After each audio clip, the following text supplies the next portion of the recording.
Hello everyone, exam warrior में आप सभी का स्वागत है। दोस्तों, बीपीएससी टीआरई 3 और टीआरई 4 के जीके जीएस के प्रैक्टिस सेट को आगे बढ़ाते हुए आज के इस वीडियो में हम लोग प्रैक्टिस सेट नंबर 29 के प्रश्नों को देखेंगे। इसके पहले की वीडियो में हम लोग 28 प्रैक्टिस सेट को कर चुके हैं। अगर आपने वो वीडियो नहीं देखी है तो इसका प्लेलिस्ट बना है, वहाँ पे आप लोग जाकर सारी वीडियो को देख सकते हैं। दोस्तों, यह video PRT 6 to 8 TGT PHT सभी के लिए इम्पोर्टेंट है, तो आप लोग वीडियो को लास्ट तक ध्यान से ज़रूर देखिएगा। और अगर आप इसका पीडीएफ चाहते हैं तो ज्वाइन कीजिए हमारे टेलीग्राम चैनल को, जिसका लिंक आपको डिस्क्रिप्शन बॉक्स या कमेंट बॉक्स में मिल जाएगा। तो चलिए शुरू करते हैं। आज का पहला प्रश्न है, हरिजन सेवक संघ के संस्थापक अध्यक्ष कौन थे? इम्पोर्टेंट प्रश्न है। हरिजन सेवक संघ के संस्थापक अध्यक्ष पूछ रहा है, कौन थे? तो ऑप्शन 20 का राइट आंसर हो जाएगा घनश्याम दास बिड़ला। ऑप्शन 20 का करेक्ट आंसर हो जाएगा। देखते हैं इसके बारे में, इंपॉर्टेंट है। हरिजन सेवक संघ की स्थापना 30 सितंबर 1932 को एक अखिल भारतीय संगठन के रूप में हुई थी, और इसकी स्थापना किसने किया था? महात्मा गांधी जी ने इसकी स्थापना की थी। पहले इस संगठन का नाम अस्पृश्यता निवारण संघ रखा गया था। पहले इसका नाम क्या था? तो अस्पृश्यता निवारण संघ, जिसे 13 सितंबर 1933 को हरिजन सेवक संघ नाम दिया गया। 13 सितंबर 1933 को इसका नाम क्या रखा गया? हरिजन सेवक संघ। इस संगठन का उद्देश्य अस्पृश्यता की सामाजिक बुराई को दूर करने के साथ साथ सामाजिक कार्यों के माध्यम से दलितों, महिलाओं और बच्चों जैसे कमजोर वर्गों का उत्थान करना था। इसकी स्थापना के समय घनश्याम दास बिड़ला संस्थापक अध्यक्ष थे और अमृतलाल ठक्कर संगठन के क्या थे? सचिव थे। ठीक है, अध्यक्ष कौन थे? तो घनश्याम दास बिड़ला और सचिव अमृतलाल ठक्कर। और इसकी स्थापना किसने किया था? तो महात्मा गांधी जी ने। ठीक, नेक्स्ट बढ़ते हैं। निम्नलिखित में से कौन सा सुमेलित नहीं है? कौन सा सुमेलित नहीं है? पहला है भगवती चरण बोहरा। इनकी पुस्तक कौन सी है? द फिलॉसफी ऑफ बम। बिल्कुल सही है, ये पूछा गया, आपके टीआरई 3 में पूछा गया था। ठीक है, भगवती चरण बोहरा की पुस्तक का नाम क्या है? द फिलॉसफी ऑफ बम। सचिंद्र नाथ सन्याल की पुस्तक है बंदी जीवन, ये भी आपका सही है। लाला राम शरण दास दी ड्रीमलैंड, ये भी आपका करेक्ट है। लेकिन इसमें पूछ रहा है कौन सा सही नहीं है, तो इसका राइट आंसर हो जाएगा ऑप्शन ई, इनमें से कोई नहीं। ऑप्शन ए इसका करेक्ट आंसर हो जाएगा। तीनों सही हैं। ठीक है, नेक्स्ट है।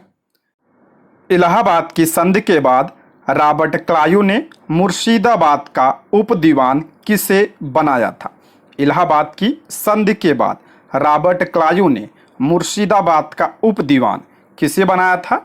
तो ऑप्शन ए इसका राइट आंसर हो जाएगा मोहम्मद रजा खान को। ऑप्शन ए इसका करेक्ट आंसर हो जाएगा। देखते हैं, इंपॉर्टेंट है, यहाँ से कई सारे प्रश्न बनते हैं। बक्सर के युद्ध के पश्चात इलाहाबाद की संधि 1765 में हुई। बक्सर का युद्ध कब हुआ था? तो 1764 में हुआ था। और इसके बाद कौन सी संधि हुई? तो इलाहाबाद की संधि कब हुई थी? तो 1765 में। इलाहाबाद की दो संधि हुई थी। पहली संधि कब हुई थी? तो 12 अगस्त 1765 को पहली संधि हुई थी। और यह संधि रॉबर्ट क्लायू और मुगल सम्राट शाह आलम द्वितीय के बीच हुई थी। किसके बीच हुआ था? तो रॉबर्ट क्लायू और मुगल सम्राट शाह आलम द्वितीय के बीच इलाहाबाद की पहली संधि हुई थी। इसके तहत कंपनी को बंगाल, बिहार और उड़ीसा की दीवानी प्राप्त हुई। मोस्ट इंपॉर्टेंट पॉइंट है, ये पूछा जाता है कि किसके तहत कंपनी को बंगाल, बिहार और उड़ीसा की दीवानी प्राप्त हुई थी? तो इलाहाबाद की पहली संधि के द्वारा। ठीक है, और ये कब हुआ था? तो 12 अगस्त 1765 को। मुगल सम्राट को दीवानी अधिकारों के बदले 26 लाख की वार्षिक पेंशन का वादा किया गया था। कंपनी ने कड़ा और इलाहाबाद के जिलों को अवध के नवाब से लेकर मुगल सम्राट शाह आलम द्वितीय को दे दिया। ठीक है, ये आपका क्या था? पहली संधि था। इलाहाबाद की दूसरी संधि की बात करते हैं, कब हुआ था? तो 16 अगस्त 1765 को इलाहाबाद की दूसरी संधि हुई थी। इस संधि पर रॉबर्ट क्लायू और अवध के नवाब सुजाउद्दौला के बीच हस्ताक्षर किए गए थे? या किसके बीच हुआ था? तो रॉबर्ट क्लाइव और अवध के नवाब सुजाउद्दौला के बीच या इलाहाबाद की दूसरी संधि हुई थी। इसके द्वारा कड़ा और इलाहाबाद को छोड़कर अवध का शेष क्षेत्र नवाब को वापस कर दिया गया। नवाब को अवध में अपने खर्च पर एक ब्रिटिश टुकड़ी को बनाए रखना था। कंपनी को अवध प्रांत में मुक्त व्यापार अधिकार दिए गए। युद्ध क्षतिपूर्ति के रूप में कंपनी को 50 लाख का भुगतान किया जाना था। इलाहाबाद की संधि के तहत रॉबर्ट क्लाइव ने मुर्शिदाबाद का उपदीवान मोहम्मद रजा खान को तथा बिहार का उपदीवान किसे बनाया था? तो सिताब राय को नियुक्त किया था। इंपॉर्टेंट है, ठीक है। इलाहाबाद की संधि के बाद रॉबर्ट क्लाइव ने मुर्शिदाबाद का उपदीवान किसे बनाया था? तो मोहम्मद रजा खान को बनाया था। और बिहार का उपदीवान किसे बनाया था? तो सिताब राय को बनाया था, ठीक है। इंपॉर्टेंट है, यहां से कई सारे प्रश्न बनते हैं, ठीक है। नेक्स्ट है, अंग्रेजों के विरुद्ध बनारस विद्रोह का नेतृत्व किसने किया था? अंग्रेजों के विरुद्ध बनारस विद्रोह का नेतृत्व किसने किया था? तो राजा चैत सिंह। ऑप्शन 20 का करेक्ट आंसर हो जाएगा राजा चैत सिंह।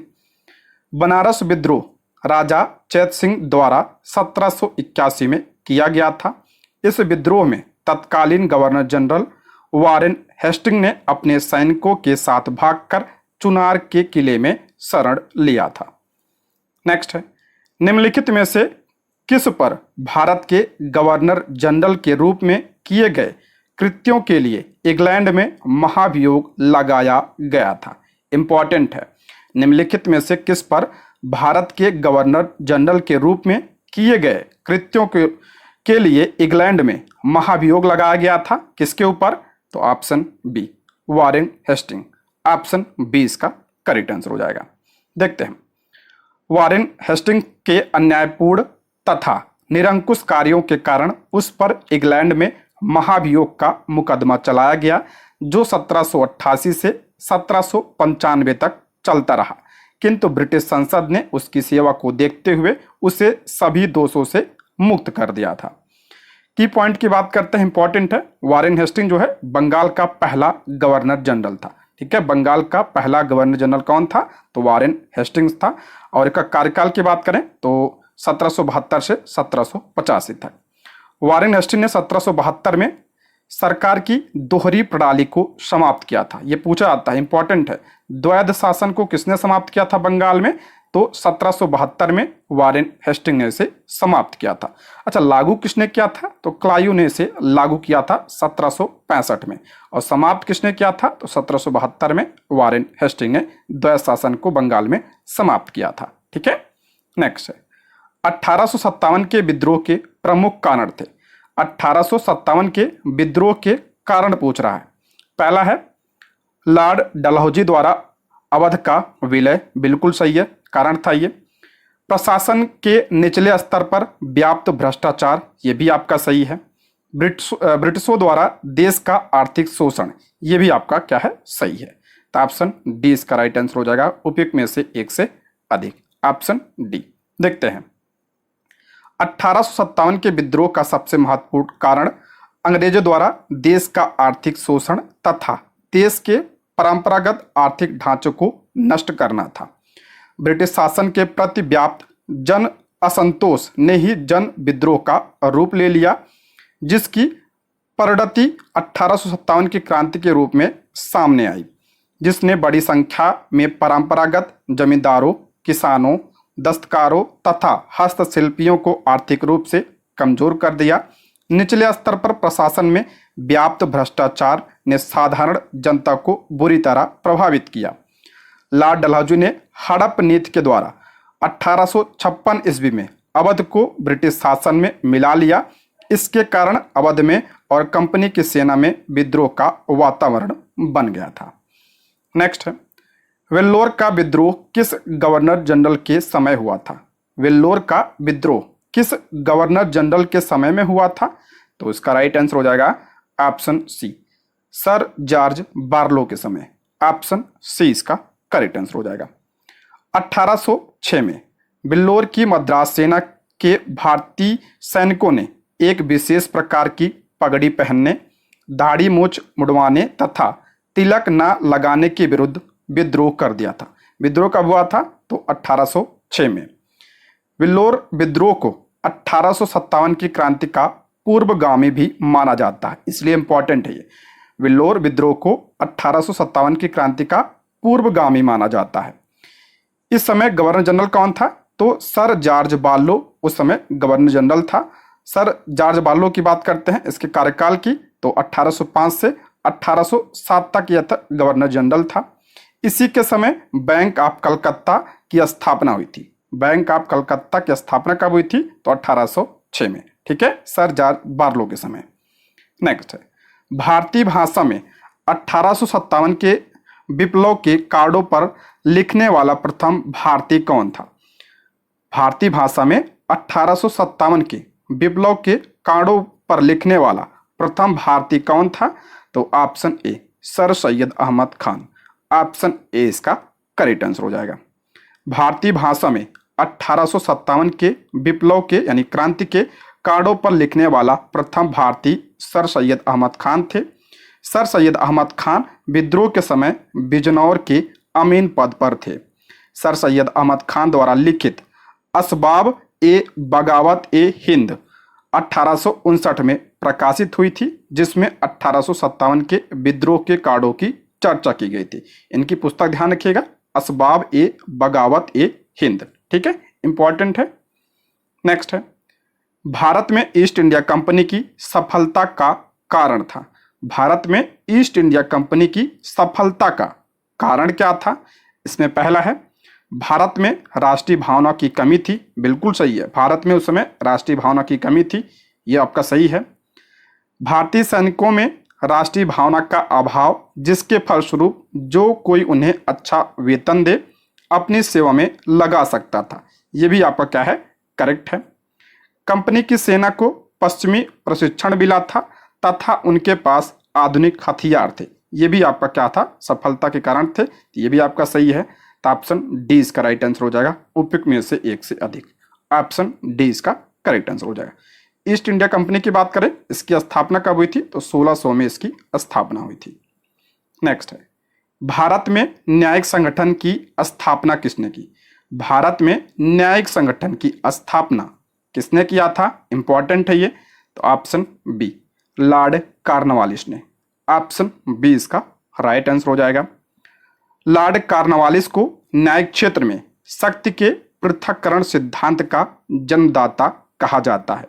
1793 ईस्वी की कॉर्नवालिस संहिता शक्तियों के पृथक्करण के सिद्धांत पर आधारित थी, जिसके तहत कर और न्याय प्रशासन को पृथक कर दिया गया था। कर यानी राजस्व और न्याय प्रशासन को पृथक कर दिया गया था। और कॉर्नवालिस संहिता कब आया था? तो 1793 में। इसने 4 प्रांतीय न्यायालय कलकत्ता, ढाका, पटना, मुर्शिदाबाद में स्थापित किया। इसी के कारण इसे भारत में न्यायिक संगठन का स्थापनाकर्ता कहा जाता है। इसने भारत में बोर्ड ऑफ रेवेन्यू की स्थापना की। 1893 में इसने अस्थाई बंदोबस्त व्यवस्था लागू किया था। मोस्ट इंपॉर्टेंट है, मैंने कई बार बताया है। अस्थाई बंदोबस्त किसने लागू किया था? तो कॉर्नवालिस ने। कब? तो 1893 में। 1893 नहीं होगा यहाँ पे, 1793 होगा। ठीक है, 1793 में। भारत में इसे पुलिस व्यवस्था तथा भारतीय नागरिक सेवा का जनक कहा जाता है, ये भी इंपॉर्टेंट है। कॉर्नवालिस को भारत में पुलिस व्यवस्था तथा भारतीय नागरिक सेवा यानी सिविल सेवा का जनक कहा जाता है। ठीक है, नेक्स्ट है, निम्नलिखित में से कौन सा युग्म सुमेलित नहीं है? कौन सा सुमेलित नहीं है पूछ रहा है। पहला है हेक्टर मुनरो, बक्सर का युद्ध। बिल्कुल सही है, बक्सर के युद्ध का नेतृत्व किसने किया था? तो हेक्टर मुनरो ने किया था, ये आपका क्या है? बिल्कुल सही है। लॉर्ड हेस्टिंग, ध्यान रखिएगा, ये वारेन हेस्टिंग नहीं है, ये लॉर्ड हेस्टिंग्स है। ठीक है, लॉर्ड हेस्टिंग समय क्या हुआ था? तो आंग्ल नेपाल युद्ध हुआ था। बिल्कुल सही है ये। लॉर्ड कॉर्नवालिस, तृतीय आंग्ल मराठा युद्ध नहीं, तृतीय आंग्ल मराठा नहीं, तो आंग्ल मैसूर युद्ध हुआ था इसके समय। तृतीय आंग्ल मैसूर हुआ था, मराठा नहीं हुआ था। तो यही आपका क्या सुमेलित नहीं है। ऑप्शन सी इसका करेक्ट आंसर हो जाएगा। देखते हैं, तृतीय आंग्ल मराठा युद्ध कब हुआ था? तो ये 1817 से 1819 तक चला था। किसके समय में हुआ था? तो लॉर्ड हेस्टिंग के समय में यह हुआ था। ठीक है, लॉर्ड हेस्टिंग के समय। लॉर्ड हेस्टिंग के कार्यकाल की बात करें तो 1813 से 1823 तक था, ये गवर्नर जनरल था। ठीक है, कॉर्नवालिस के समय तृतीय आंग्ल मैसूर युद्ध हुआ था। ठीक है, कॉर्नवालिस के समय तृतीय आंग्ल मैसूर युद्ध हुआ था तथा श्रीरंगपट्टनम की संधि 1792 में हुई थी। आंग्ल नेपाल युद्ध की बात करते हैं तो आंग्ल नेपाल युद्ध 1814 से 1816 तक चला था और किसके समय में हुआ था? तो लॉर्ड हेस्टिंग के समय में हुआ था। ठीक है, लॉर्ड हेस्टिंग का कार्यकाल 1813 से 1823 तक। ठीक है, आंग्ल नेपाल युद्ध 1814 से 1816 होगा। ठीक, बक्सर के युद्ध कब हुआ था? तो 1764 में हुआ था और इसका नेतृत्व किसने किया था? तो हेक्टर मुनरो ने इसका नेतृत्व किया था। ठीक है, नेक्स्ट है 1857 के विद्रोह के दौरान बहादुर शाह ने किसे साहब ए आलम बहादुर का खिताब दिया था? 1857 के विद्रोह के दौरान बहादुर शाह ने किसे साहब ए आलम बहादुर का खिताब दिया था? तो बख्त खान को। ऑप्शन सी इसका राइट आंसर हो जाएगा, बख्त खान। 1857 के विद्रोह के दौरान बहादुर शाह ने बख्त खान को साहब ए आलम बहादुर का खिताब दिया था। बख्त खान एक पख्तून था। ईस्ट इंडिया कंपनी में वह सूबेदार के पद पर था तथा कंपनी की ओर से उसने प्रथम अंग्रेज अफगान युद्ध में भाग भी लिया था। 1857 के विद्रोह के समय बहादुर शाह ने अपने बड़े पुत्र मिर्जा मुगल अथवा मिर्जा जहीरुद्दीन को मुख्य सेनापति घोषित किया था, किंतु विद्रोह में वास्तविक नेतृत्व किसने किया था? तो बख्त खान ने किया था। इंपॉर्टेंट है ये पॉइंट। ठीक है, बख्त खान। नेक्स्ट, प्राचीन स्मारक संरक्षण एक्ट किस वायसराय के कार्यकाल में पारित हुआ था? मोस्ट इंपॉर्टेंट है। प्राचीन स्मारक संरक्षण एक्ट किस वायसराय के कार्यकाल में पारित हुआ था? तो ऑप्शन ए लॉर्ड कर्जन के समय में। ऑप्शन ए इसका करेक्ट आंसर हो जाएगा। प्राचीन स्मारक संरक्षण अधिनियम कब आया था? तो 1904 में यह आया था। ठीक है, 1904 में। यह प्राचीन स्मारकों को पुरातात्विक, ऐतिहासिक या कलात्मक रुचि की वस्तुओं के संरक्षण के लिए प्रदान करने वाला एक अधिनियम था। इसे लॉर्ड कर्जन के समय में पारित किया गया था। यह अधिनियम भारतीय पुरातत्व सर्वेक्षण द्वारा प्राचीन भारतीय स्मारकों को संरक्षित और पुनर्स्थापित करता है। बात करते हैं अगर हम भारतीय पुरातत्व सर्वेक्षण की, तो इसकी स्थापना कब हुई थी? तो 1861 में इसकी स्थापना हुई थी। किसने किया था? तो अलेक्जेंडर कनिंघम में इसकी स्थापना की थी और इसके पहले महानिदेशक भी थे अलेक्जेंडर कनिंघम। ठीक है, ब्रिटिश शासन के दौरान होम चार्जेज के घटक निम्नलिखित में से कौन थे? होम चार्जेज के बारे में दिया है, इंपॉर्टेंट है, पूछा गया प्रश्न है ये। पहला है लंदन में इंडिया ऑफिस के भरण पोषण के लिए प्रयोग में लाई जाने वाली निधि थी। बिल्कुल आपका पहला सही है। दूसरा है भारत में कार्यरत अंग्रेज कर्मचारियों के वेतन तथा पेंशन देने हेतु प्रयोग में लाई जाने वाली निधि थी। ये भी आपका सही है। तीसरा, भारत के बाहर हुए युद्ध को लड़ने में अंग्रेजों द्वारा प्रयोग में लाई जाने वाली निधि थी। ये आपका गलत है। तो इसमें आपका ए सही है, बी सही है, सी लेकिन गलत है। ठीक है, सी गलत है, तो इसमें सही पूछा है तो ऑप्शन डी इसका करेक्ट आंसर हो जाएगा। उपयुक्त में से एक से अधिक, ऑप्शन डी। देखते हैं इसके बारे में। औपनिवेशिक शासन काल में भारत सरकार के गृह शुल्कों यानी होम चार्जेज से तात्पर्य इंग्लैंड में स्थित राज्य सचिव द्वारा भारत सरकार की ओर से किया गया व्यय था। होम चार्जेज इंग्लैंड में स्थित राज्य सचिव द्वारा भारत सरकार की ओर से किया गया व्यय था। इसमें भारतीय सार्वजनिक ऋण एवं रेलों पर लगाई गई पूंजी पर दिया गया ब्याज, भारत को दी गई सैनिक और अन्य सामग्री की लागत, भारत के कारण इंग्लैंड में दिए जाने वाले नागरिक और सैनिक शुल्क, इंग्लैंड में राज्य सचिव का सारा व्यय तथा भारत सरकार द्वारा यूरोपीय अफसरों को दिए जाने वाले पेंशन और भत्ते आदि खर्च सम्मिलित थे। ठीक है, इतने खर्च सम्मिलित थे किसमें? होम चार्जेज में।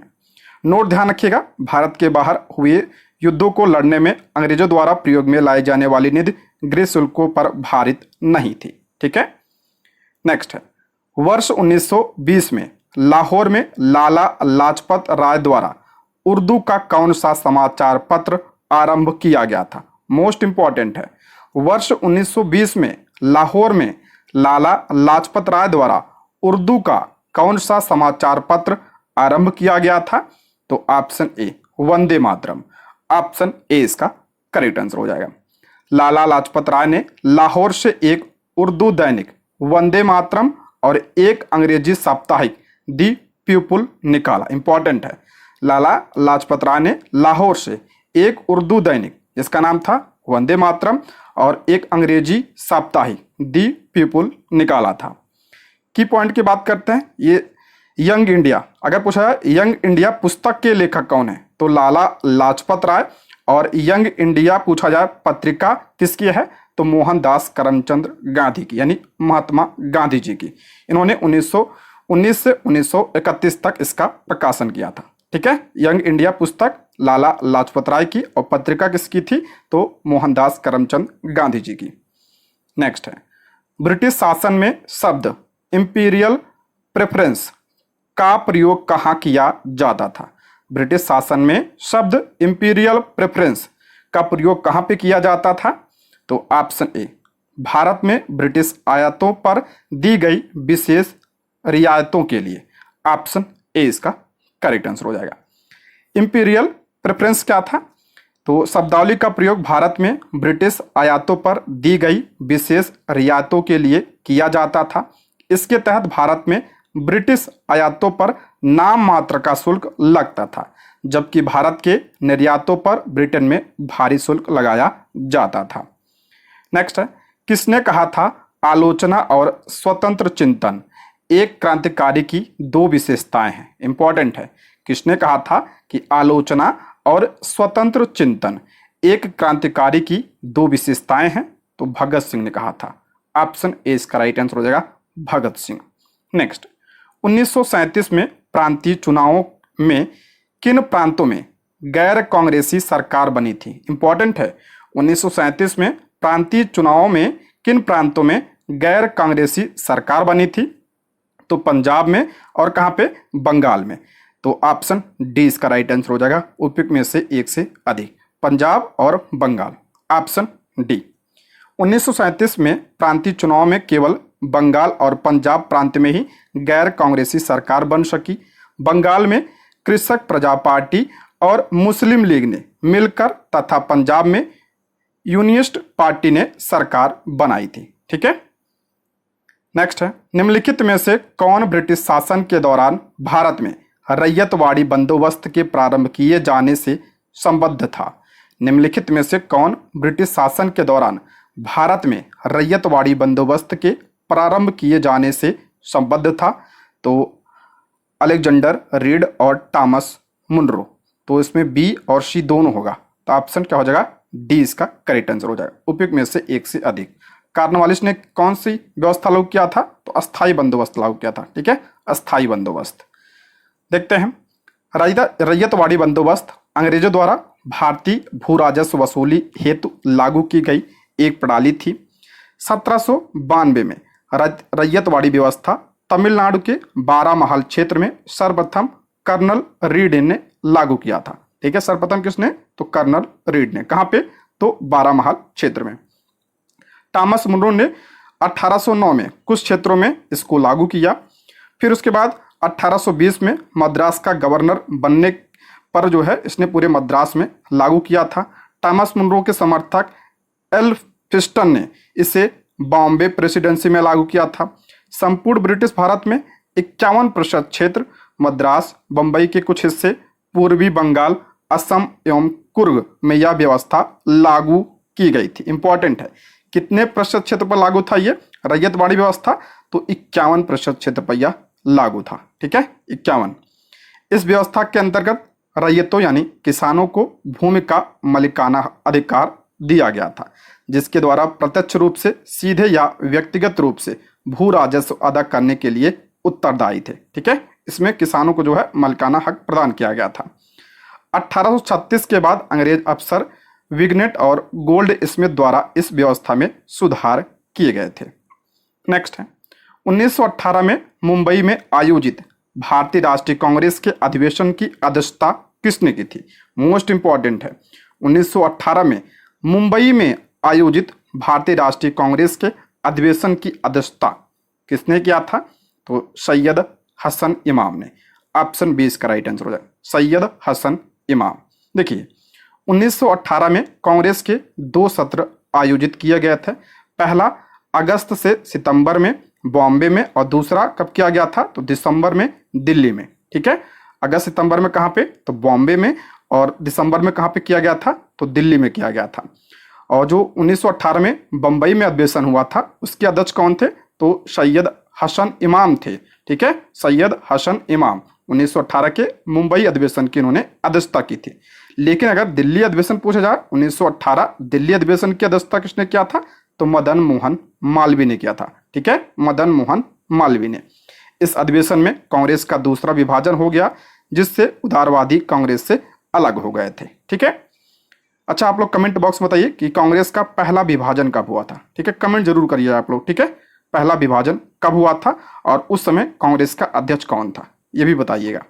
नेक्स्ट, गांधी के संदर्भ में निम्न में से कौन सा सही है? गांधी जी के बारे में कौन सा कथन सही है? तो ऑप्शन सी, समाजवादियों में एक व्यक्तित्ववादी और समाजवादियों में एक मार्क्सवादी। ठीक है, ऑप्शन सी इसका करेक्ट आंसर हो जाएगा। देखते हैं, गांधी जी के राज्य संबंधी विचारों को व्यवहारिक दृष्टिकोण से व्यक्तिवादी कहा जा सकता है। गांधी जी एक सच्चे समाजवादी भी थे। वे व्यक्ति के हित के साथ साथ समाज के हित का ध्यान रखते थे। गांधी ने लुई फिशर से स्वयं कहा, मैं सच्चा समाजवादी हूं, मेरे समाजवाद का अर्थ है सर्वोदय। ठीक है, सर्वोदय। गांधी जी के समाजवाद में मार्क्सवाद की भी झलक मिलती है। गांधी जी स्वयं कहते थे कि मैं उसी समस्या को सुलझाने में लगा हूं जो कि वैज्ञानिक समाजवाद के सामने है।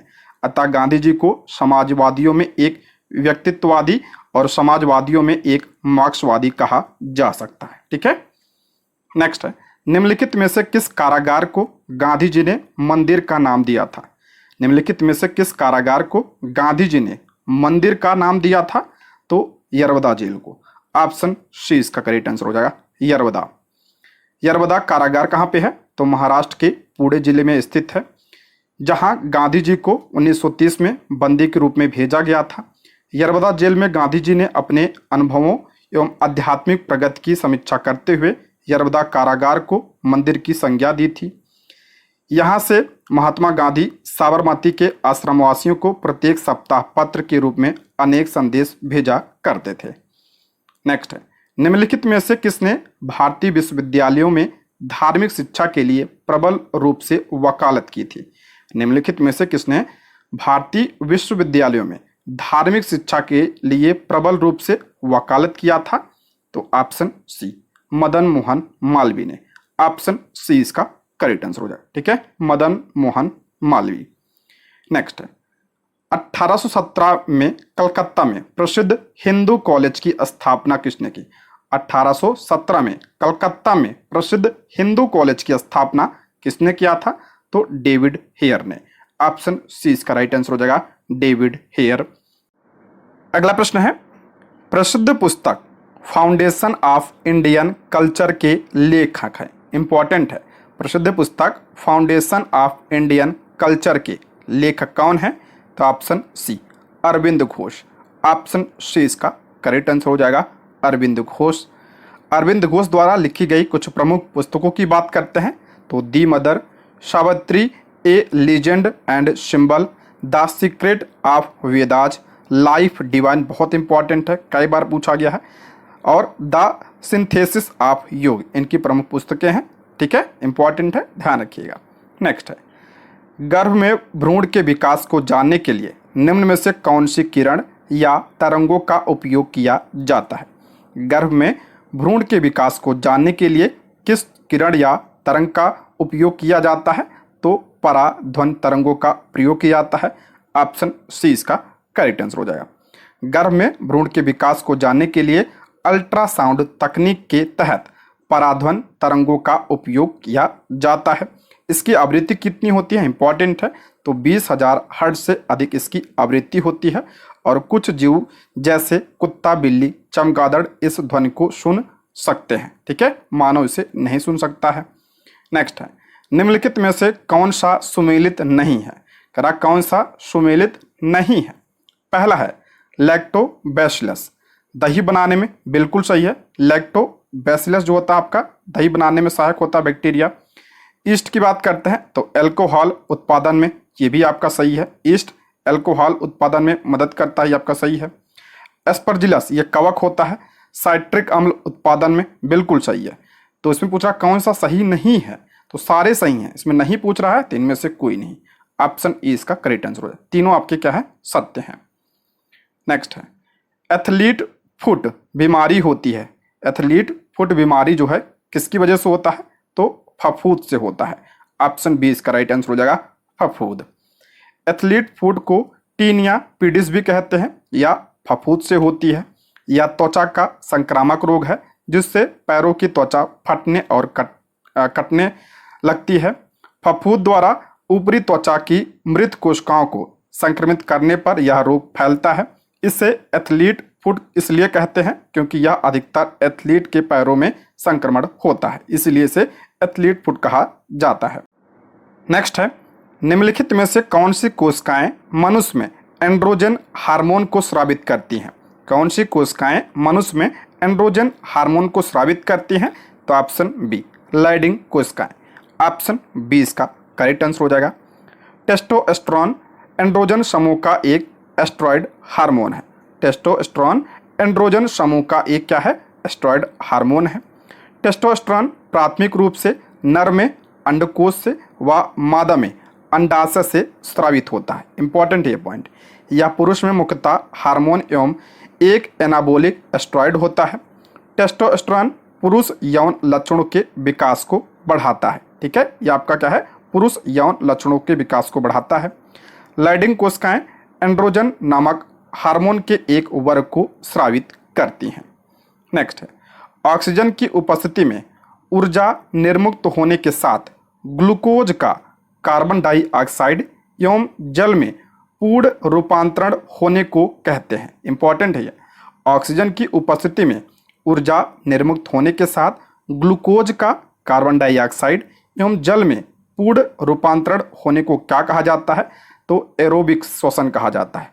ऑप्शन ए इसका राइट आंसर हो जाएगा, एरोबिक श्वसन। देखते हैं, कोशिकीय श्वसन या श्वसन वह प्रक्रिया है जिसके द्वारा कोशिकाएं ग्लूकोज को तोड़कर ऊर्जा मुक्त करती हैं। श्वसन में क्या होता है, ग्लूकोज टूटता है और ऊर्जा मुक्त होती है। इस प्रक्रिया में कार्बन डाइऑक्साइड और पानी भी निकलता है, ठीक है, और इस प्रक्रिया में कार्बन डाइऑक्साइड भी निकलता है और पानी भी निकलता है, ठीक है। यह ऑक्सीजन की उपस्थिति या अनुपस्थिति में हो सकता है। श्वसन जो होता है ऑक्सीजन की उपस्थिति या अनुपस्थिति में हो सकता है।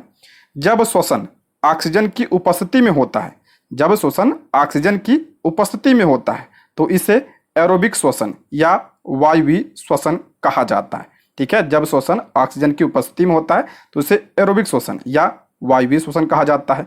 देखिए ये आपका क्या है, ग्लूकोज है C6H12O6 और ये जो है ऑक्सीजन के साथ क्रिया कर रहा है तो क्या बन रहा है, तो आपका 6CO2 यानी कार्बन डाइऑक्साइड प्लस आपका जल बन रहा है और प्लस जो है आपका 686 किलो कैलोरी ऊर्जा मुक्त हो रही है, ठीक है। ये आपका क्या है, एरोबिक श्वसन है। दूसरा है, यदि ऑक्सीजन की अनुपस्थिति में, यदि श्वसन जो है ऑक्सीजन की अनुपस्थिति में होता है तो इसे क्या कहा जाता है, इसे एनारोबिक श्वसन या अवायवीय श्वसन कहा जाता है। इसमें क्या होता है, आपका ग्लूकोज होता है, ये टूटता है, ऑक्सीजन नहीं होता है, ग्लूकोज टूटता है तो किसमें बनता है, आपका क्या बनता है, C2H5OH और प्लस कार्बन डाइऑक्साइड प्लस जो है 56 किलो कैलोरी ऊर्जा। इसमें जो है ऊर्जा कम निकलती है, ठीक है, जिसमें ऑक्सीजन नहीं होता है उसमें ऊर्जा कम निकलती है, और जो एरोबिक श्वसन होता है इसमें ऊर्जा ज़्यादा निकलती है, ठीक। नेक्स्ट है, मानव शरीर का कौन सा भाग शरीर ताप को नियंत्रित रखता है, इंपॉर्टेंट है। मानव शरीर का कौन सा भाग शरीर ताप को नियंत्रित रखता है, तो फेफड़ा। ऑप्शन बी फेफड़ा। फेफड़े की बात करते हैं तो यह आपका मुख्य श्वसन अंग है। यह स्पंजी तथा शंकुनुमा रचना होती है तथा वह छींक गुहा के अधिकांश भाग में स्थित रहती है। इनके चारों ओर स्थित गुहा फुफ्फुसी गुहा कहलाती है। यह शरीर ताप को नियंत्रित रखता है। जो फेफड़ा होता है शरीर के ताप को नियंत्रित रखता है। श्वसन क्रिया के दौरान शरीर के ऊतकों में भोजन के ऑक्सीकरण से जहां एक ओर ऊर्जा उत्पन्न होती है, अभी हमने पढ़ा कि श्वसन के दौरान क्या होती है, ऊर्जा मुक्त होती है, वहीं दूसरी ओर जलवाष्प तथा गैस का शरीर से उच्च श्वसन प्रक्रिया द्वारा बाहर निकाला जाता है, जिसके फलस्वरूप शरीर का तापमान क्या होता है, नियंत्रित रहता है। ठीक है। नेक्स्ट है, जब रक्त में ऑक्सीजन की सांद्रता में कमी आती है तो श्वास की गति, करा जब रक्त में ऑक्सीजन की सांद्रता में कमी आती है तो श्वास की गति क्या होती है, तो बढ़ जाती है। ऑप्शन बी, बढ़ जाएगी। रक्त में ऑक्सीजन की सांद्रता में कमी आने से श्वास की गति में क्रमशः बढ़ोतरी होती जाती है। समुद्र सतह से ऊंचाई पर जाने से वायुमंडल की वायु का संगठन अर्थात इसमें विभिन्न गैसों की प्रतिशत मात्राएं तो वही रहती हैं, किंतु वायु का घनत्व कम हो जाता है। अतः पहाड़ों पर शरीर में ऑक्सीजन की कमी के कारण हमारी सांसें फूलती हैं। ठीक है, फूलती जाती हैं और सांस लेने की गति क्या होती है, बढ़ जाती है। ठीक। नेक्स्ट है, नाखून काटते समय दर्द नहीं होता है क्योंकि, नाखून काटते समय दर्द नहीं होता है, क्यों नहीं होता है, तो ऑप्शन ए, नाखून जो है मृत कोशिकाओं के द्रव्य द्वारा बने रहते हैं जिनमें रक्त संचरण नहीं होता, इसलिए जो है दर्द नहीं होता है। ऑप्शन ए इसका करेक्ट आंसर हो जाएगा। नाखून जो कि कैरोटिन्स से बने होते हैं, नाखून जो है आपका अल्फा कैरोटिन से बना होता है तथा इन्हें काटे जाने पर दर्द का आभास नहीं होता है क्योंकि ये मृत कोशिकाओं के द्रव्य द्वारा निर्मित होते हैं जिसमें रक्त का परिवहन नहीं होता है। नेक्स्ट है, हमारे शरीर का अधिकतम भार बना है, हमारे शरीर का जो अधिकतम भार है किससे बना है, तो जल का बना है। ऑप्शन सी, जल। देखते हैं, हमारे शरीर का अधिकतम भार जल से बना है जिसमें इसकी मात्रा 60 से 70% तक पाई जाती है। एक नवजात बच्चे के शरीर में उसके भार का 75% भाग जल का योगदान होता है। एक वयस्क पुरुष के शरीर में उसके भार का 60 से 65%, जबकि वयस्क स्त्री के शरीर में उसके भार का 55 से 60% भाग क्या होता है, जल होता है। जीव तंत्रों के अन्य अधिकांश पदार्थ जल में घुले रहते हैं क्योंकि कोशिका द्रव्य, ऊतक द्रव्य, रुधिर, प्लाज्मा, मूत्र, पसीने आदि का आधार भूत तरल जल ही होता है। शरीर के भार में हड्डियों का भार भी महत्वपूर्ण स्थान रखता है, लेकिन सबसे ज्यादा क्या होता है, तो जल। नेक्स्ट है, शरीर के जोड़ों में गठिया रोग यानी अर्थराइटिस निम्नलिखित में से किसके जमाव से होता है। जो गठिया रोग होता है किसके जमाव के कारण होता है, तो यूरिक अम्ल के जमाव के कारण। ऑप्शन 20 का राइट आंसर हो जाएगा, यूरिक अम्ल। एस्पिरिन कहाँ से मिलती है, एस्पिरिन जो आपका दर्द निवारक जो दवा है ये कहाँ से मिलती है, तो एक पेड़ से। ऑप्शन सी इसका राइट आंसर हो जाएगा, पेड़ से। एस्पिरिन पेड़ के लैक्टिस से प्राप्त होता है जो एंटीपायरेटिक के रूप में बुखार के समय दी जाती है या दर्द को कम करने में भी उपयोगी होती है। एस्पिरिन को एसिटिल सैलिसिलिक एसिड के नाम से भी जाना जाता है। ठीक है, एस्पिरिन क्या आपका दर्द निवारक गोली है। नेक्स्ट है, निम्नलिखित यौगिकों में कौन सा एक शांति कारक औषधि के रूप में प्रयुक्त होता है। करा निम्नलिखित यौगिकों में से कौन सा शांति कारक औषधि के रूप में प्रयुक्त होता है, तो option A, potassium bromide. Option A इसका करेक्ट आंसर हो जाएगा। पोटेशियम ब्रोमाइड एक लवण है जिसका शांति कारक औषधि की तरह इस्तेमाल किया जाता है। इसका प्रयोग व्यापक रूप से मिर्गी रोग के उपचार में भी होता है। ठीक। नेक्स्ट, निम्नलिखित में से कौन सा कथन सही है, कौन सा कथन सही है, प्रश्न को ध्यान से पढ़िएगा। ठीक है, पहला है, चाय तथा कॉफी का संगठक कैफीन एक मूत्रवर्धक होता है। बिल्कुल सही है, जो कैफीन होता है आपका क्या होता है, मूत्रवर्धक होता है, ये आपका सही है। मृदु पेय यानी आपको जो सॉफ्ट ड्रिंक होते हैं में सिट्रिक अम्ल का प्रयोग होता है, ये भी आपका सही है। एस्कॉर्बिक अम्ल हड्डियों तथा दांतों के निर्मित होने के लिए आवश्यक है, ये भी आपका सही है। तो ऑप्शन डी इसका राइट आंसर हो जाएगा, उपयुक्त में से एक से अधिक। देखते हैं, कैफीन केंद्रीय तंत्र को प्रभावित करता है। इसके अतिरिक्त यह रक्त वाहिकाओं में बाधा उत्पन्न कर मूत्र की बाधा को बढ़ाता है। ठीक है, मूत्र की बाधा को यह बढ़ाता है। सिट्रिक अम्ल का प्रयोग सॉफ्ट ड्रिंक एवं खाद्य पदार्थों में स्वाद को खट्टा करने में किया जाता है, या खट्टे फलों जैसे आपका नींबू हो गया, संतरा, इसमें पाया जाता है। सिट्रिकम खट्टे पदार्थों में पाया जाता है, खट्टे फलों वगैरह में, ठीक है। एस्कॉर्बिक एसिड विटामिन सी का रासायनिक नाम है। यह जल में घुलनशील होता है। विटामिन सी जो है जल में घुलनशील होता है, जो ऊतक निर्माण, मसूड़ों को स्वस्थ रखना, हड्डियों एवं दांतों के निर्माण के साथ साथ प्रतिरक्षा तंत्र को मजबूत करने में उपयोगी है, ठीक है, इंपॉर्टेंट है। विटामिन सी कमी से कौन सा रोग होता है? स्कर्वी रोग होता है। नेक्स्ट, लौंग के तेल का निम्नलिखित में से कौन सा एक प्रमुख घटक है? लौंग के तेल का पूछ रहा कौन सा एक प्रमुख घटक है? तो यूजेनॉल, ऑप्शन 20 का राइट आंसर हो जाए यूजेनॉल। लौंग के तेल का प्रमुख घटक यूजेनॉल है। इसका रासायनिक सूत्र क्या है? तो C10H12O2, C10H12O2। यह एक प्राकृतिक दर्द निवारक तथा एंटीसेप्टिक्स है। लौंग के तेल का उपयोग सौंदर्य प्रसाधन, साबुन तथा टूथपेस्ट निर्माण के अलावा व्यापक रूप से इसका उपयोग दांतों के दर्द को दूर करने में किया जाता है। दोस्तों, यदि आप हमारे चैनल पर नए हैं तो प्लीज़ चैनल को सब्सक्राइब करें, और अगर आपको वीडियो पसंद आती है तो लाइक, शेयर और कमेंट करें। दोस्तों, आप लोग लाइक करते हैं, शेयर करते हैं, कमेंट करते हैं, इससे हमें बहुत मोटिवेशन मिलता है, जिससे हम आप लोगों के लिए वीडियो को ला पाते हैं।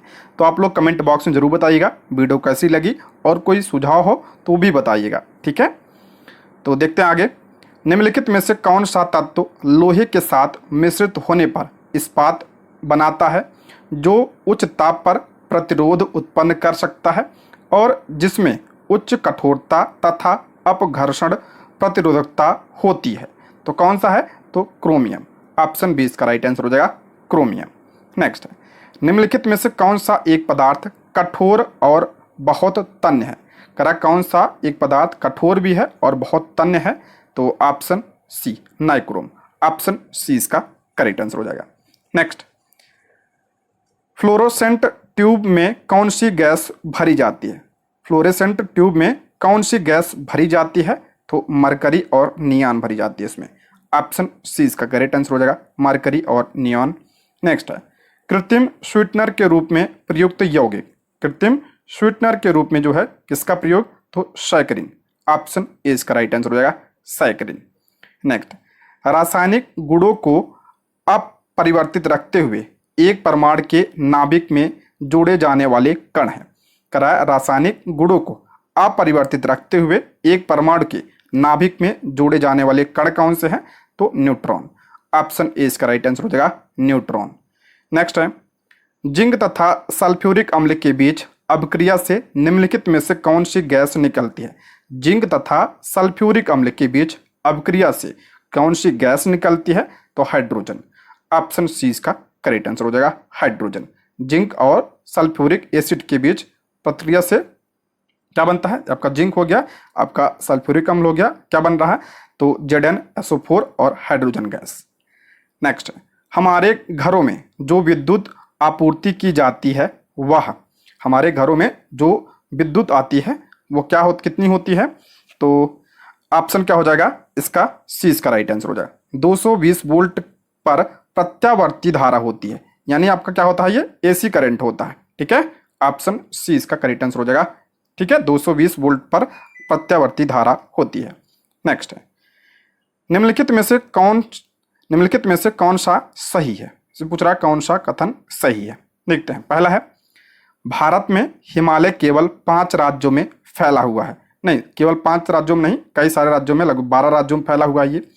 दूसरा है, पश्चिमी घाट केवल 5 राज्यों में फैले हुए, नहीं, 5 राज्यों में नहीं और 6 राज्यों में लगभग।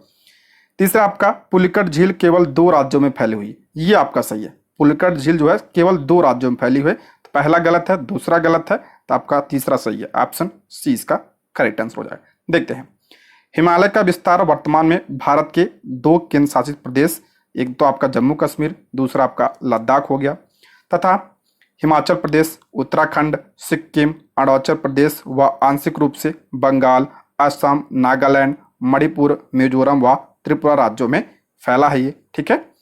भारत की दूसरी सबसे लंबी पर्वत श्रृंखला पश्चिमी घाट का विस्तार गुजरात में है, महाराष्ट्र में है, गोवा हो गया, कर्नाटक, केरल, तमिलनाडु राज्यों में है, ठीक है।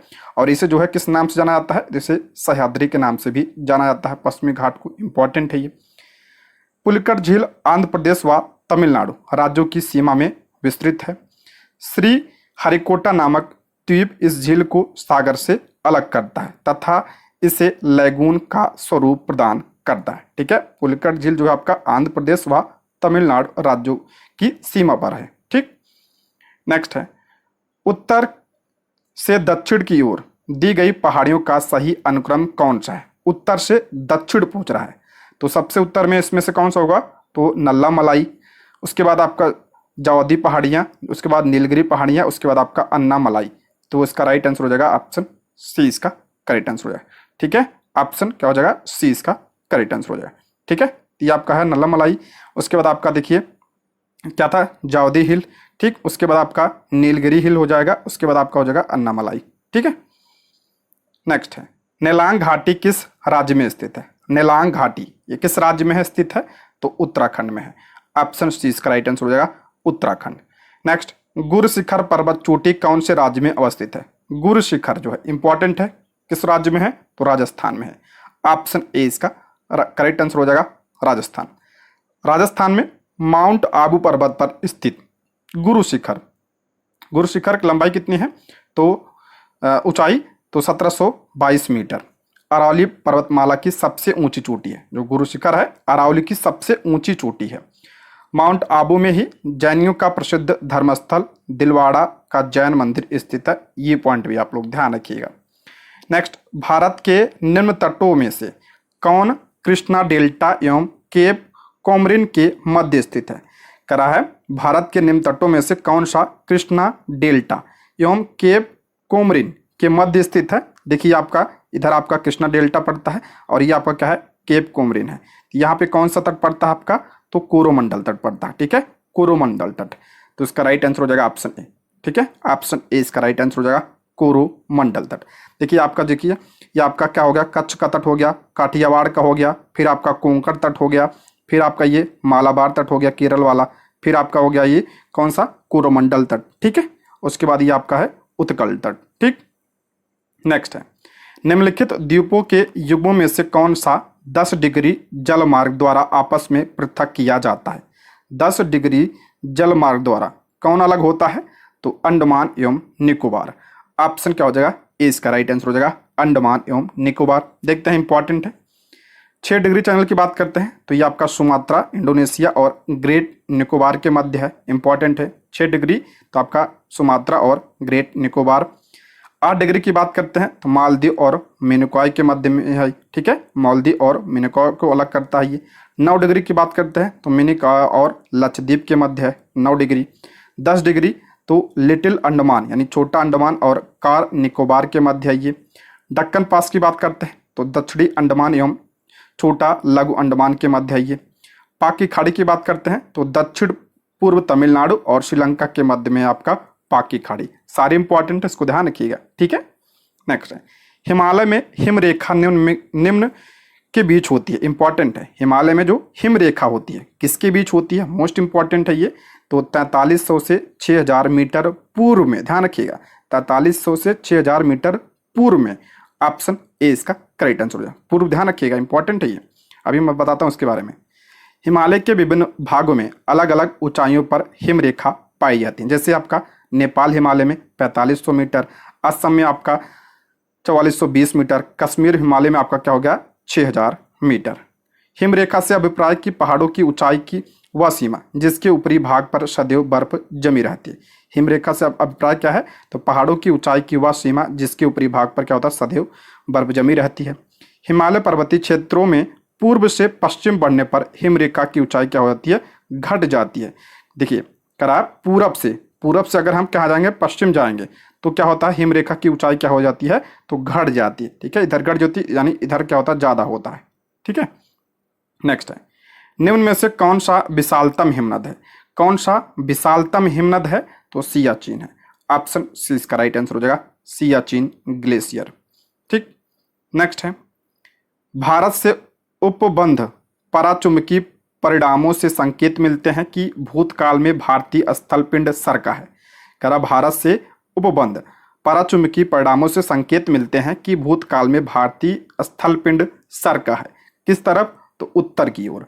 ऑप्शन ए इसका राइट आंसर हो जाएगा, उत्तर को। समझते हैं। अल्फ्रेड वेगनर द्वारा प्रतिपादित महाद्वीपीय विस्थापन सिद्धांत के अनुसार भारतीय स्थलपिंड प्राचीन गोंडवाना भूभाग का हिस्सा। ये ध्यान रखिएगा, भारत जो है किसका हिस्सा है? तो गोंडवाना का हिस्सा है।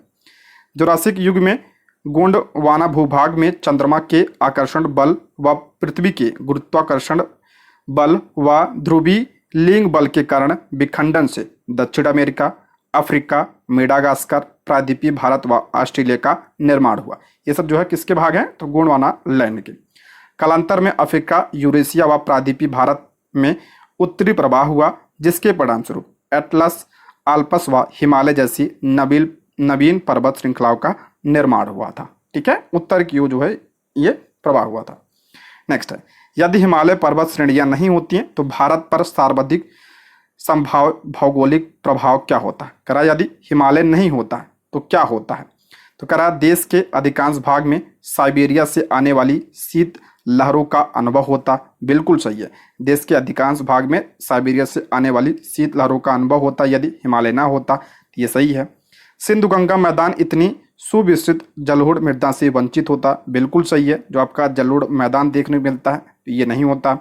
मानसून का प्रतिरूप वर्तमान प्रतिरूप से भिन्न होता। बिल्कुल सही है, तो ऑप्शन डी इसका राइट आंसर हो जाएगा। ठीक है, ऑप्शन डी। देखते हैं, हिमालय पर्वत भारत ही नहीं अपितु संपूर्ण भारतीय उपमहाद्वीप के लिए एक प्राकृतिक प्रहरी के रूप में अभेद सीमा का निर्माण करता है। यह न केवल साइबेरिया प्रदेश से आने वाली शीत लहरों के लिए अवरोधक है, अपितु मानसूनी पवनों को रोककर भारत में विशेष तौर पर उत्तरी राज्यों के लिए वर्षा का कारण बनता है। हिमालय के अभाव में नदियों का प्रभाव अवरुद्ध हो जाता है, जिससे सिंधु गंगा मैदानों तक जलोढ़ मृदा नदी नहीं पहुंच पाती। ठीक है, नेक्स्ट है, निम्नलिखित में भारत में कोयला उत्पन्न करने वाला भौमिकी समूह है। कोयला जो सबसे ज्यादा कहाँ पे होता है हमने बताया था, तो गोंडवाना। ऑप्शन सी इसका करेक्ट आंसर होगा, गोंडवाना चट्टान में। Option C. गोंडवाना संरचना का संबंध दामोदर, महानदी, गोदावरी, सोन और नर्मदा बेसिन से है, इसलिए प्रायद्वीपीय पठार का पूर्वी क्षेत्र कोयला भंडार की दृष्टि से सर्वाधिक संपन्न क्षेत्र है। इंपॉर्टेंट है, दामोदर नदी बेसिन में गोंडवाना युगीन कोयले के सर्वाधिक भंडार पाए जाते हैं। ठीक है, दामोदर नदी बेसिन में। नेक्स्ट, निम्नलिखित में से कौन सा कथन सही है? करा कौन सा कथन सही है?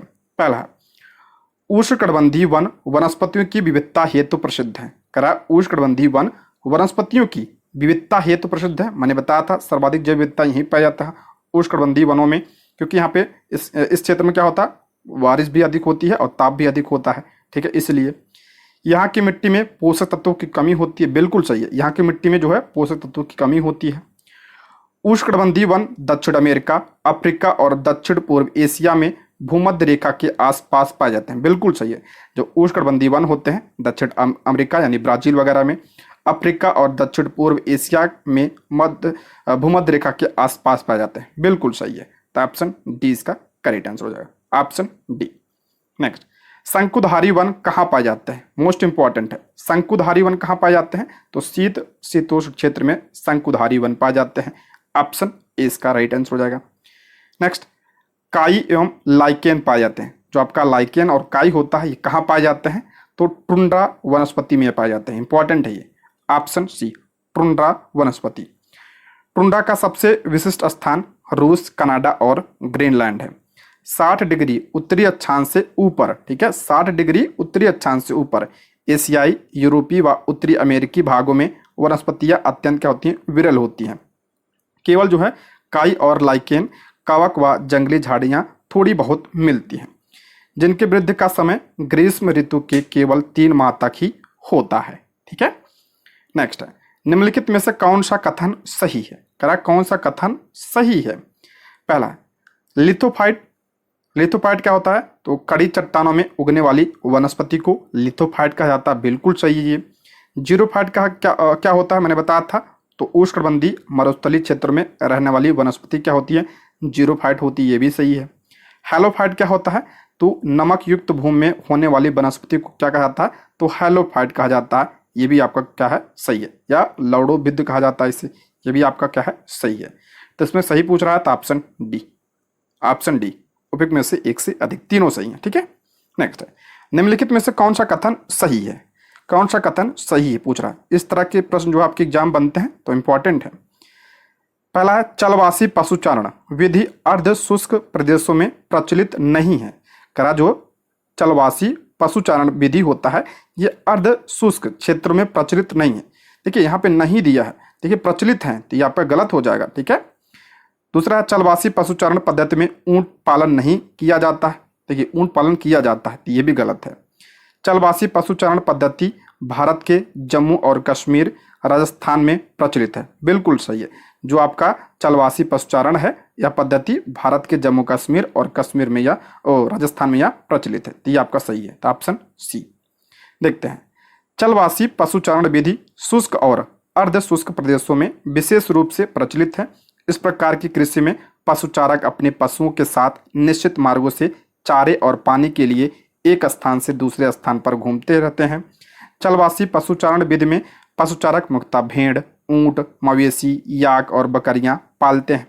इस प्रकार की पशुचारण विधि जलवायु संबंधी विषमताओं और भूभाग की समस्याओं के प्रतिक्रिया स्वरूप उत्पन्न होती है।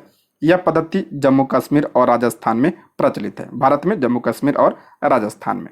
नेक्स्ट, गेहूं के लिए भौगोलिक परिस्थितियों के बारे में कौन सा कथन सत्य है। गेहूं के बारे में दिया है, ठीक है। पहला है, गेहूं के लिए बोते समय 10 डिग्री गेहूं के लिए बोते समय जो टेम्परेचर होता है 10 डिग्री सेल्सियस, बढ़ते समय 15 डिग्री सेल्सियस और पकते समय 20 डिग्री तापमान आदर्श होता है, बिल्कुल सही है। बोते समय 10 डिग्री, बढ़ते समय 15 और इसे जो है पकते समय 20 डिग्री ताप की आवश्यकता होती है, सही है। कम से कम 100 दिन पाला रहित होना चाहिए, बिल्कुल सही है। कम से कम जो है इस पर 100 दिन तक पाला नहीं लगना चाहिए। और वर्षा कितनी चाहिए तो 50 से 75 सेंटीमीटर की वर्षा चाहिए इसके लिए, ये भी आपका क्या है, सही है। तो सभी कथन सही है गेहूं के बारे में, तो ऑप्शन डी इसका राइट आंसर हो जाएगा। और गेहूं जो है कैसी फसल है, किस ऋतु की, तो रबी की फसल है, तो ऑप्शन डी इसका राइट आंसर हो जाएगा। नेक्स्ट है, इस मृदा को सिंचाई की कम आवश्यकता होती है क्योंकि यह नमी रोक कर रखती है, वह कौन सी है। करा इस मृदा को सिंचाई की कम आवश्यकता होती है क्योंकि वह नमी को रोक कर रखती है, कौन सी मृदा है, तो काली मृदा है, ऑप्शन बी काली मृदा। काली मिट्टियों में तीव्र जल धारण क्षमता पाई जाती है, या भीगने पर ठोस एवं चिपचिपी हो जाती है तथा सूखने पर संकुचित एवं दरार युक्त हो जाती है, इसलिए इसे क्या कहा जाता है, उसे स्वतः जुताई वाली मिट्टी भी कहा जाता है। इन्हें सिंचाई की आवश्यकता क्या होती है, बहुत कम होती है। और किसके लिए उपयोगी होती है, उपजाऊ होती है, तो कपास के लिए होता है, ठीक है, कपास के लिए उपजाऊ होता है, इसलिए इसे क्या कहा जाता है, इसलिए इसे कपासी मृदा भी कहा जाता है। और किस नाम से जाना जाता है इसे, तो रेगुर मिट्टी के नाम से भी इसे जाना जाता है। नेक्स्ट है, निम्नलिखित कथनों में से कौन सा एक सही नहीं है। कह है कौन सा एक कथन सही नहीं है। पहला, महानदी का उद्भव छत्तीसगढ़ के पठार से होता है। महानदी का उद्गम जो है छत्तीसगढ़ के पठार से होता है, बिल्कुल सही है। गोदावरी नदी का उद्गम महाराष्ट्र से होता है, ये भी आपका सही है। कावेरी नदी का उद्भव जो है आंध्र प्रदेश से होता है, नहीं, कावेरी कहाँ से होता है, तो कर्नाटक से होता है, ठीक है, कर्नाटक से, तो इसमें सही नहीं है, तो ऑप्शन सी। देखते हैं, महानदी का उद्गम छत्तीसगढ़ के रायपुर जिले में सिहावा के निकट से होता है, ठीक है, महानदी। गोदावरी की बात करें तो महाराष्ट्र के नासिक जिले के त्र्यंबकेश्वर पहाड़ी से निकलता है ये। कावेरी नदी की बात करें तो कर्नाटक के कोगाडू जिले में ब्रह्मगिरी पहाड़ी से निकलती है कावेरी नदी, ठीक। नेक्स्ट है, निम्न में से कौन सी नदी डेल्टा नहीं बनाती है, इंपॉर्टेंट है। करा कौन सी नदी जो है डेल्टा नहीं बनाती है, तो स्वर्ण रेखा तो ये आपका डेल्टा बनाती है, ठीक है। नर्मदा नहीं बनाती है, ताप्ती भी नहीं बनाती है। ये किसका निर्माण करती हैं, तो एस्चुरी का निर्माण करती हैं, ठीक है, एस्चुरी का निर्माण करती है, यानी ज्वार नदमुख बनाती है। देखिए मैंने बताया था जो इस साइड नदियां गिरती हैं अरब सागर में, ये क्या बनाती हैं, एस्चुरी यानी ज्वार नदमुख, और जो इधर गिरती है बंगाल खाड़ी में आके सारी मिलती हैं, तो ये डेल्टा का निर्माण करते हैं, ठीक है, डेल्टा का निर्माण करती हैं। तो नर्मदा और ताप्ती जो है पश्चिम की ओर बहती हैं, तो बी और सी। तो इसमें करा कौन सा नहीं बनाती है डेल्टा, तो स्वर्ण रेखा नहीं बनाती है, ऑप्शन ए इसका। अच्छा, डेल्टा नहीं बनाती, ठीक, तो इसमें नर्मदा और ताप्ती, स्वर्ण तो बनाती है, नहीं पूछ रहा है, तो ऑप्शन डी इसका राइट आंसर उपयुक्त में से एक से अधिक। ये किसका निर्माण करते हैं, एस्चुरी यानी ज्वार नदमुख का। नेक्स्ट है, वायुमंडल की किस सतह में तापमान में बहुत अधिक उतार चढ़ाव नहीं होता? करा वायुमंडल की किस सतह में तापमान में बहुत अधिक उतार चढ़ाव नहीं होता है? तो समताप मंडल में। ऑप्शन ए इसका राइट आंसर हो जाएगा, समताप मंडल। इसे शांत मंडल भी कहा जाता है। और जो है वायुयान वगैरह जो उड़ते हैं वो सब इसी में उड़ते हैं। और ओजोन परत भी आपका जो है इसी में पाई जाती है। ठीक, नेक्स्ट है, निम्नलिखित में से कौन सी गैस ग्रीन हाउस प्रभाव के लिए उत्तरदायी है?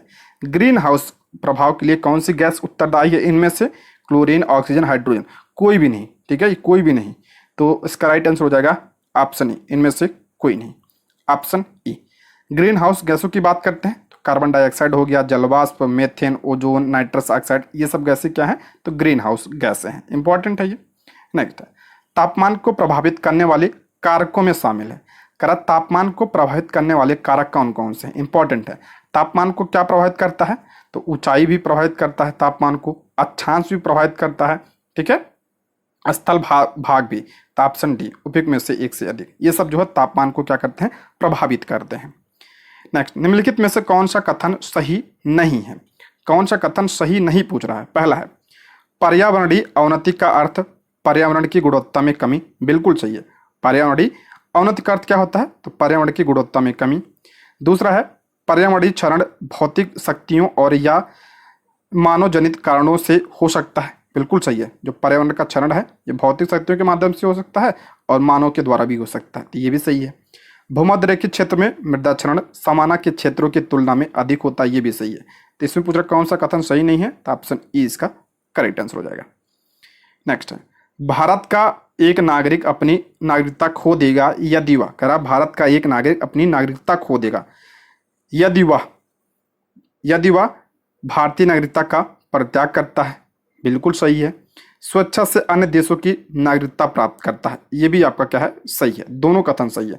यदि वह नागरिकता का परित्याग कर देता है और यदि जो स्वेच्छा से अन्य देशों की नागरिकता प्राप्त कर लेता है, ये भी आपका सही, ये भी सही है। लेकिन यह किसी अन्य देश के नागरिक से विवाह करता, ये आपका गलत है। लेकिन इसमें पूछ रहा है त्याग कब खो कब जाएगी? तो ऑप्शन डी, उपयुक्त में से एक से अधिक। ठीक, नेक्स्ट,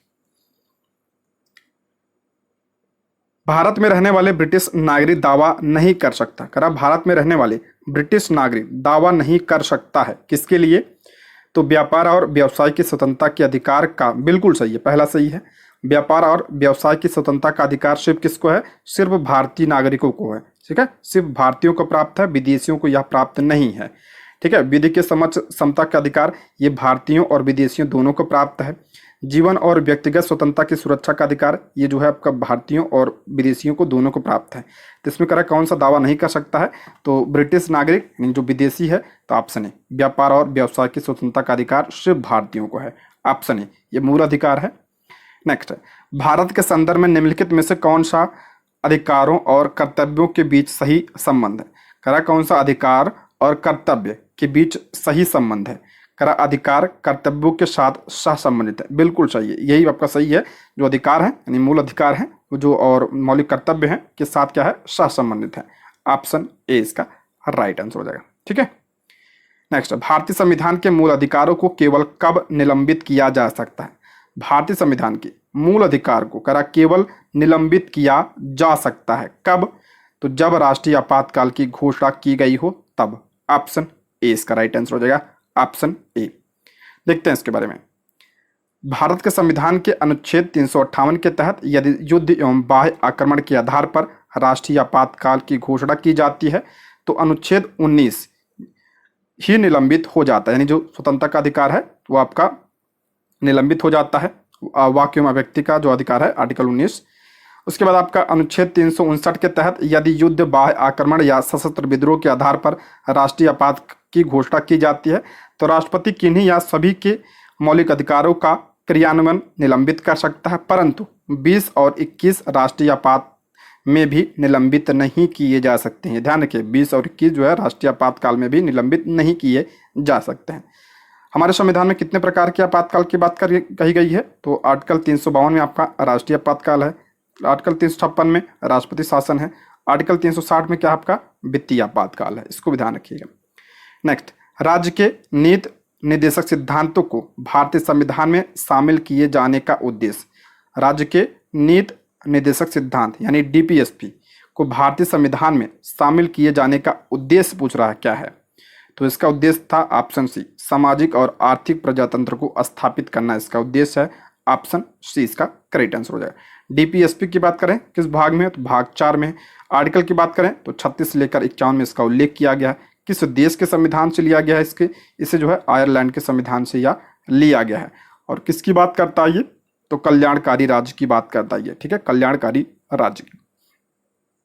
नेक्स्ट है, राज्य के नीति निर्देशक सिद्धांत एक ऐसा चेक है जो बैंक की सुविधानुसार अदा किया जाता है, किसने कहा था? राज्य के नीति निर्देशक सिद्धांत एक ऐसा चेक है जो कि सुविधा अनुसार अदा किया जाता है, ये किसने कहा था इसके बारे में? तो केटी शाह ने कहा था। ऑप्शन सी केटी शाह। नेक्स्ट है, किस समिति की अनुशंसा के आधार पर अधिकारों के साथ संविधान में मूल कर्तव्य भी शामिल किए गए?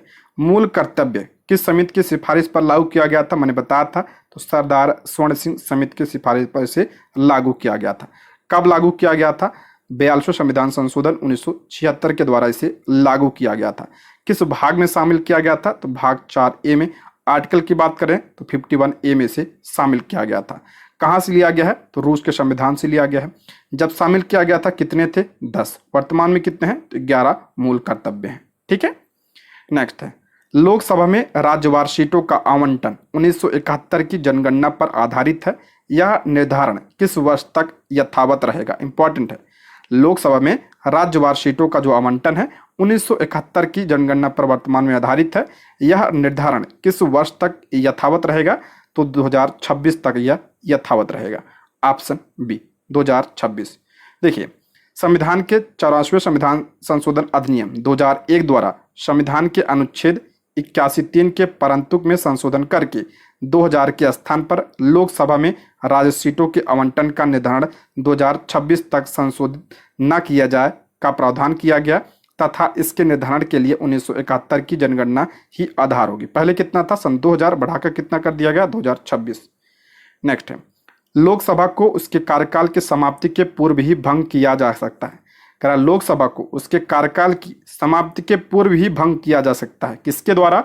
तो राष्ट्रपति द्वारा भंग किया जा सकता है, लेकिन ध्यान रखिएगा इच्छा के अनुसार नहीं, मंत्रिपरिषद की सलाह पर ही भंग कर सकता है राष्ट्रपति। Option C. संविधान के अनुच्छेद 85(2) के अनुसार संसद के निम्न सदन यानी जो आपका लोकसभा है को कार्यकाल पूरा होने से पूर्व भंग किया जा सकता है। ये सब प्रधानमंत्री यानी मंत्रिपरिषद की सिफारिश पर राष्ट्रपति द्वारा किया जा सकता है। ठीक है। नेक्स्ट है, लोकसभा में अनुसूचित जाति के लिए आरक्षित स्थानों की संख्या कितनी है? लोकसभा में अनुसूचित जाति यानी 80 की बात कर रहा है। 80 के लिए आरक्षित सीटों की संख्या कितनी है लोकसभा में? तो 84 है। ऑप्शन 20 का राइट आंसर हो जाएगा। लोकसभा में संविधान के अनुच्छेद 330 इंपॉर्टेंट है, अनुच्छेद 330 के तहत अनुसूचित जातियों और अनुसूचित जनजातियों के लिए आरक्षण का प्रावधान है। किस आर्टिकल के तहत? तो 330। इंपॉर्टेंट है ये आर्टिकल। वर्तमान में लोकसभा में कुल 84 सीटें अनुसूचित जाति के लिए, एससी के लिए कितनी? 84, और एसटी के लिए कितनी सीटें आरक्षित हैं वर्तमान में? तो 47 सीटें हैं। ठीक है, 47 सीटें। टोटल कितना हो गया? तो आपका 131 सीटें। नेक्स्ट, निम्नलिखित राज्यों या संघ शासित क्षेत्र के समूह में से किसकी लोकसभा में केवल एक सीट है? कह रहा किसकी लोकसभा में केवल एक सीट है? तो गोवा में आपका 2 सीट है, ये गलत हो जाएगा। मणिपुर भी गलत हो जाए, ये भी गलत है। तो आप इसमें चंडीगढ़, सिक्किम और मिजोरम। ऑप्शन सी इसका राइट आंसर। चंडीगढ़, सिक्किम और मिजोरम में कितनी सीटें हैं? तो आपका 1 सीटें हैं लोकसभा की। ठीक। नेक्स्ट है, भारत के संविधान में किस अनुच्छेद में करों को केंद्र द्वारा लगाया तथा एकत्रित किया जाता है लेकिन केंद्र और राज्यों के बीच वितरित किया जाता है? करा भारत के संविधान में किस अनुच्छेद में करों को केंद्र द्वारा लगाया जाता है तथा एकत्रित किया जाता है लेकिन केंद्र और राज्यों के बीच वितरित किया जाता है? तो आर्टिकल 270 होगा। भारतीय संविधान के अनुच्छेद 270 में कृषि आय के अतिरिक्त अन्य आय पर लगने वाला कर केंद्र सरकार द्वारा लगाया जाएगा और वसूला जाता है, लेकिन इससे प्राप्त आय केंद्र और राज्यों के बीच वितरित की जाती है। किसमें कहा गया है? 270 में। भारतीय साम्यवादी दल का विभाजन 2 दलों सीपीआई और सीपीआईएम में किस वर्ष में में हुआ था? भारतीय साम्यवादी दल का विभाजन दो दलों सीपीआई और सीपीआई एमआई में किस वर्ष में हुआ था? तो 1964 में इसका विभाजन हुआ था। ऑप्शन बी इसका राइट आंसर हो जाएगा। नेक्स्ट है, दल बदल निरोधक अधिनियम जिस तिथि को पारित हुआ वह कौन सा था? दल बदल विरोधक अधिनियम किस तिथि को पारित हुआ था, ये पूछा गया है। तो ऑप्शन बी 15 फरवरी 1985 को यह पारित हुआ था। ऑप्शन बी इसका राइट आंसर हो जाएगा। दल बदल निरोधक अधिनियम 15 फरवरी 1985 को पारित किया गया। यह अधिनियम 1 मार्च 1985 से लागू है। किस संविधान संशोधन के द्वारा से लाया गया था? तो 52वें संविधान संशोधन 1985 के द्वारा से लाया गया था। और इसके द्वारा संविधान में अनुच्छेद 101, 102, 190, 192 में संशोधन करके संविधान की 10वीं अनुसूची को जोड़कर दल बदल को रोकने का प्रावधान किया गया। ठीक है, दल बदल किस अनुसूची में है? तो 10वीं अनुसूची में है। इंपॉर्टेंट है ये। नेक्स्ट, राज्य सरकार का कार्यकारी अध्यक्ष यानी संवैधानिक प्रमुख कौन होता है? राज्य सरकार का कार्यकारी अध्यक्ष यानी संवैधानिक प्रमुख कौन होता है? राज्य सरकार का पूछ रहा है यहाँ पे, तो राज्यपाल होता है। केंद्र का पूछता होता तो राष्ट्रपति। नेक्स्ट है, संविधान के अनुच्छेद 154(1) के अनुसार राज्य की कार्यपालिका शक्ति किसमें निहित होगी? तो राज्यपाल में निहित होगी, जिसका प्रयोग वह इस संविधान के अनुसार स्वयं या अपने अधीनस्थ अधिकारियों के द्वारा करेगा। नेक्स्ट बढ़ते हैं, भारत में राष्ट्रीय पंचायत दिवस कब मनाया जाता है? पंचायत दिवस कब मनाया जाता है यानी पंचायती राज दिवस कब मनाया जाता है? तो 24 अप्रैल को मनाया जाता है। ऑप्शन सी इसका राइट आंसर है। क्यों मनाया जाता है? क्योंकि जो है इसी दिन 24 अप्रैल 1993 को पंचायती राज व्यवस्था जो अधिनियम जो संशोधन हुआ था 73वां संविधान संशोधन 1992 में हुआ था, और इसी के द्वारा पंचायती राज व्यवस्था को संवैधानिक दर्जा दिया गया था। और ये जो अधिनियम था 73वां संविधान संशोधन, ये लागू कब हुआ था? तो 24 अप्रैल 1993 को यह लागू हुआ था, इसीलिए 24 अप्रैल को पंचायती राज दिवस मनाया जाता है। ठीक है, ये पॉइंट ध्यान रखिएगा। नेक्स्ट, भागलपुर मंडल में कौन से 2 जिले हैं? मोस्ट इंपॉर्टेंट है, भागलपुर मंडल में कौन से 2 जिले हैं, ये पूछा गया था। तो भागलपुर और बांका है, और सबसे छोटा मंडल है ये पूछा गया था। सबसे छोटा मंडल तो आपका भागलपुर, और इसमें जो है भागलपुर और बांका 2 जिले हैं। ठीक। नेक्स्ट, बिहार राज्य ऊर्जा परिषद की स्थापना कब हुई थी? बिहार राज्य ऊर्जा परिषद की स्थापना कब हुई थी? तो 1958 में इसकी स्थापना हुई थी। Option B 1958। नेक्स्ट, पूर्वी मध्य रेलवे का मुख्यालय कहाँ है? पूर्वी मध्य रेलवे का मुख्यालय कहाँ पे है? तो हाजीपुर में है। Option A Hajipur. नेक्स्ट, देश का वह कौन सा पहला राज्य है जहां स्मार्ट प्रीपेड मीटर लगाए जा रहे हैं? बहुत इंपॉर्टेंट है आपके लिए।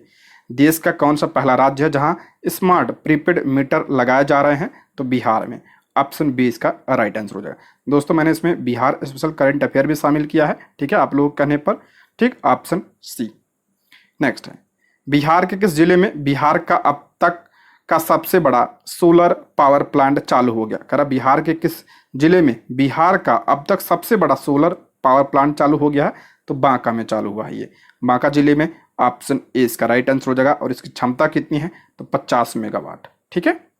नेक्स्ट, बिहार की हर खेत सिंचाई का पानी योजना को किस वर्ष तक पूरा कर लेने का लक्ष्य है? बिहार की हर खेत सिंचाई का पानी योजना को किस वर्ष तक पूरा करने का लक्ष्य रखा गया है? तो 2025। ऑप्शन सी 2025 इंपॉर्टेंट है।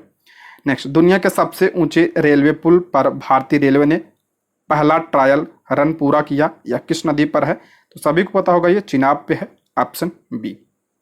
नेक्स्ट, एक्सरसाइज रेड फ्लैग 2024 का दूसरा संस्करण यूएसए में कहाँ आयोजित किया गया? इंपॉर्टेंट है, मैंने बताया था। तो ऑप्शन बी, तो इल्सन एयर फोर्स बेस अलास्का में। ऑप्शन बी इसका राइट आंसर हो जाएगा। नेक्स्ट, जिमेक्स अभ्यास का कौन सा संस्करण 2024 में आयोजित किया जा रहा है? जिमेक्स अभ्यास किसके बीच होता है? तो भारत और जापान के बीच होता है। कौन सा संस्करण 2024 में? तो 8वां। Option C 8वां। नेक्स्ट, दक्षिण अफ्रीकी संसद द्वारा दक्षिण अफ्रीका के राष्ट्रपति के रूप में किसे पुनः निर्वाचित किया गया है? दक्षिण अफ्रीका के राष्ट्रपति दोबारा कौन बने हैं? तो Cyril Ramaphosa. Option C Cyril Ramaphosa. Next, हाल ही में मध्य प्रदेश के मुख्यमंत्री डॉक्टर मोहन यादव ने किस सेवा का उद्घाटन किया है? मध्य प्रदेश के मुख्यमंत्री कौन है? डॉक्टर मोहन है, और इन्होंने किस सेवा का उद्घाटन किया है? तो पीएम श्री पर्यटन हवाई सेवा। Option A. नेक्स्ट है, बिनसर वन्यजीव अभ्यारण्य में जंगल की आग को नियंत्रित करने के लिए MI-17 हेलीकॉप्टर किसने तैनात किया है? बिनसर वन्यजीव अभ्यारण्य में जंगल की आग को नियंत्रित करने के लिए MI-17 हेलीकॉप्टर किसने तैयार किया है?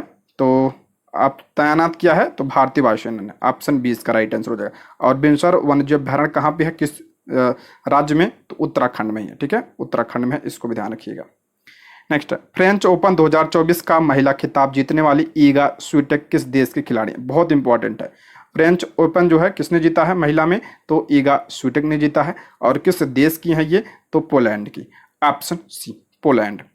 नेक्स्ट है, मोदी मंत्रिमंडल 2024 में कुल कितनी महिलाओं को शामिल किया गया है? मोदी मंत्रिमंडल में कुल कितनी महिलाएं शामिल हैं? दोस्तों आप लोग कमेंट बॉक्स में बताइए।